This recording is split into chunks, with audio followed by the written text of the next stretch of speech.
Hello, hello. This is a VOD review of learning to gank mid lane more.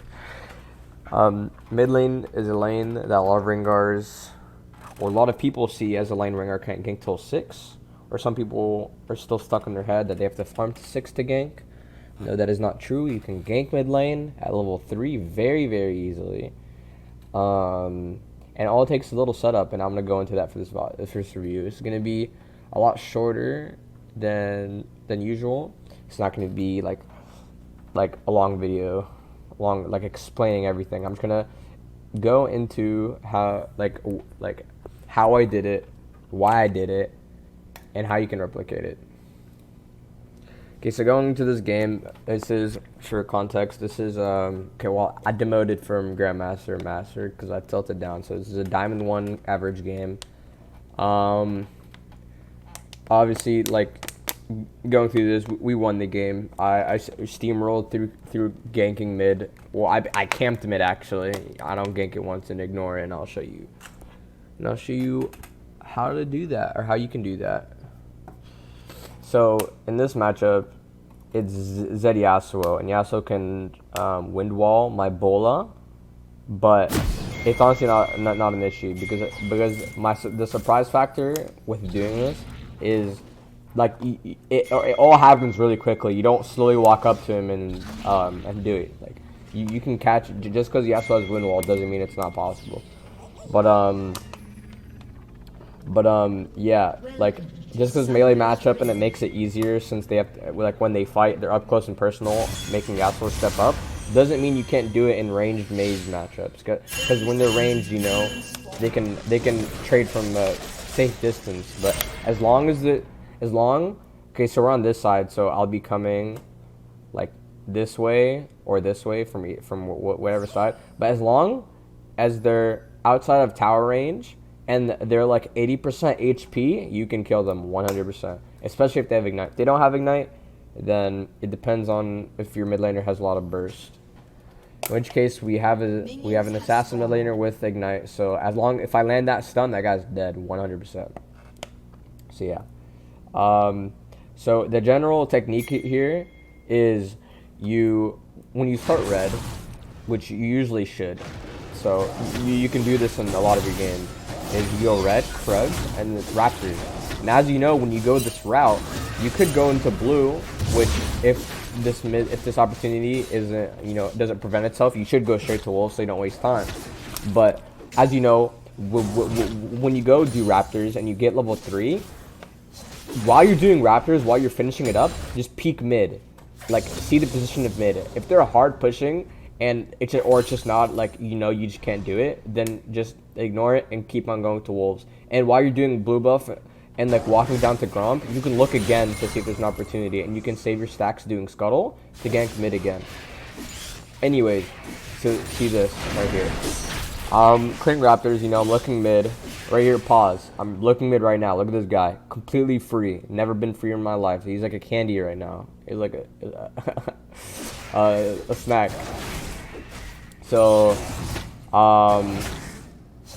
yeah, I start dragging it out. So the reason why you drag this out is so it can keep attacking you, and you want it to attack you before it de-aggroes. So you can keep your ferocity stacked up for as long as possible. Because if you kill it right here and you walk down, by the time you get here, your ferocity is gonna run out, and you won't have the stun. So yeah, and then yeah, you make sure you want to walk the camp down to around here and kill it. Then you have your ferocity.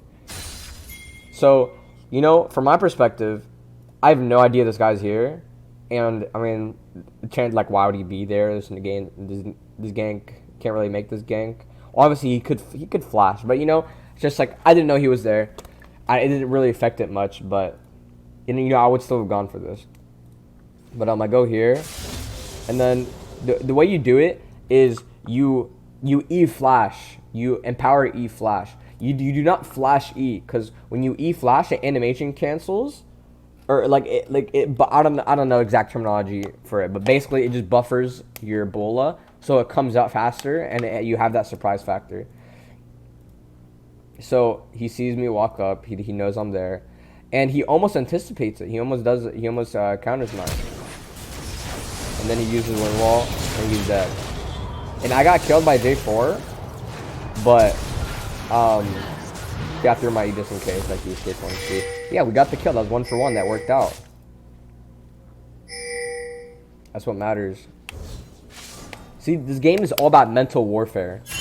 This guy died for free, and Zed is staying in lane, getting more and more CS. It's all about mental warfare, gentlemen. When you're ganking these guys, mental warfare. See, now with the new, you can turn off chat. I've been doing that because honestly, like it removes my ability to flame and my ability to see their messages that will like inevitably make me tilt. So it's just like, I'm not. Like, if I was toxic, back in my toxic days, I'd be flaming Yasuo in chat right now. I'm like, I can't believe you died to that. Wind wall faster. And I would probably tilt him. Yeah. I skip my wolves because I want to go to this scuttle as fast as possible. And I also want to get all my camps in one rotation. Because if I do wolves on my way down to blue, I don't want my wolves missing when I'm doing Krugs, Raptors, Wolves, Gromp all in one swift rotation. So I have them all on the same timers. You know? So yeah, I see Yasuo is able to get ganked. So I'm saving my ferocity right here. And I smite it so I'm not stuck on stealth for too long. And so yeah, he stepped up too far. So I just used my Q to get that speed boost and just stab him, he's dead.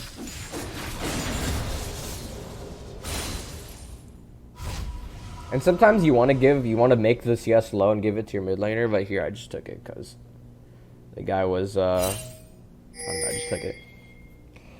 It's a diamond game. I feel like I can carry this one.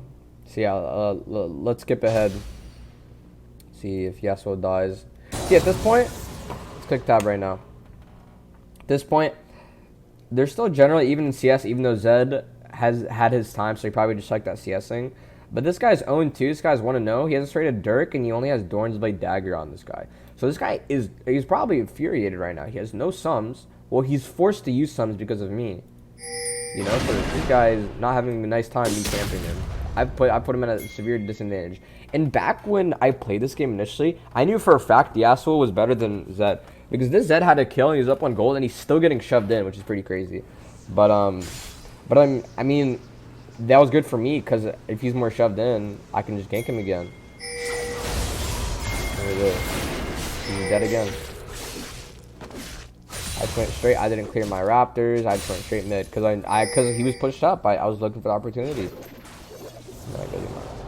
So my R is coming up when I'm doing this scuttle. This guy's at his tower, full HP, full on everything. But I've ganked him enough times. He's 0-3, still sitting on the same items. This, like, Zed's about to get his power spike. About to get his dust power spike. I mean, he has 50 AD and lethality, so he's gonna be doing a lot of damage. So I just straight R'd mid.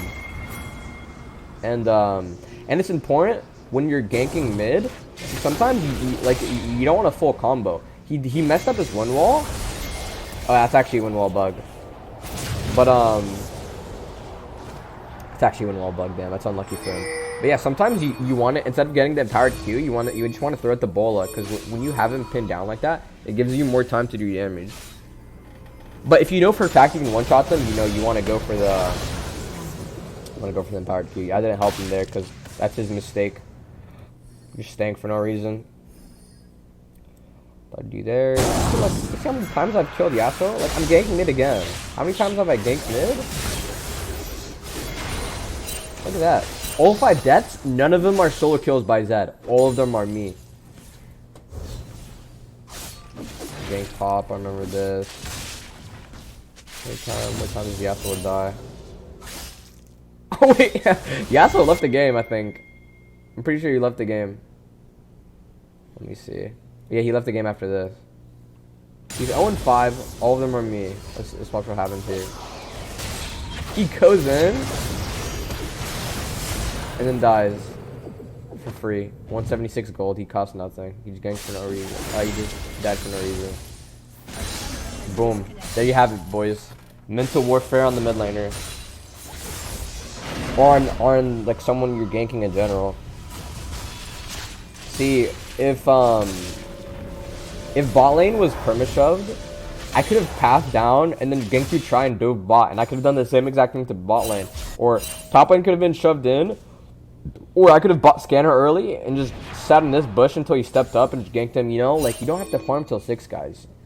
You can do this even to mid lane. Like, the lane that's just, like, Rengars have, like, the worst time, or the hardest time ganking. Because, you know, there's not, you want to make sure you're stepping to the edge of the bush. And when you're going for the jump, you just want to be spam A-clicking on them. Spam A-click. Just want to be spam A-clicking on them. Because sometimes you can make jumps, otherwise, that you wouldn't be able to make if you just normally jump to. But yeah, guys, make sure you're improving your Rengar mechanics. Yeah, hope you guys enjoyed that. Hope you learned something new. Peep my other videos if you want more information on Rengar. Sorry about the hold up on the other video I said I would make at the end of the last video. My Vegas is crashing so much when I'm editing these. I'm trying to get a better software. And it's really killed my motivation when I'm constantly crashing every 30 seconds and losing 10 minutes of progress when I forget to save after making, like, the tiny, like, anything. So, yeah, sorry for the hold up. Yeah, have a good one.